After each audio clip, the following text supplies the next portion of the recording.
আজকে শাপলা অ্যাসোসিয়েশনের সম্মানিত সভাপতি, উপস্থিত আছেন বাংলাদেশ সোসাইটির সম্মানিত সভাপতি, উপস্থিত আছেন শাপলা অ্যাসোসিয়েশনের সকল সদস্যবৃন্দ এবং আমন্ত্রিত অতিথিবৃন্দ।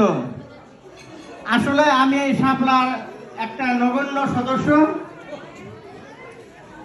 আমি আপনাদের সকলকে মোটামুটি চিনি, কিন্তু সবার নাম জানি না, দুঃখিত।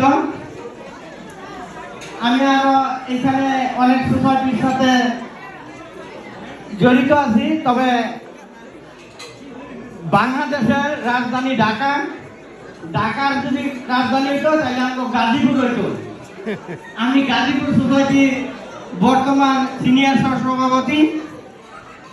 যাক, শাপলা অ্যাসোসিয়েশন খুব সুন্দর, বিভিন্ন ডিস্ট্রিক্টের লোক আমরা একত্রিত হইয়া এই শাপলা ওয়েলফেয়ার সোসাইটিকে আমরা সুন্দর এবং সাহায্য সহযোগিতা করতেছি এবং করব, ভবিষ্যতে আপনারাও করবেন। শাপলা অ্যাসোসিয়েশনের সুযোগ্য সভাপতি ওয়াসিম ভাই, সেক্রেটারি রুল ভাই এবং রিপন ভাই, তারা খুব অত্যন্ত ভালো। সবাই ভালো থাকবেন এবং সুস্থ থাকবেন। সকলের সুস্বাস্থ্য কামনা করে আমি আমার সংক্ষিপ্ত বক্তব্য শেষ করছি। আসসালামু আলাইকুম, ধন্যবাদ সকলকে।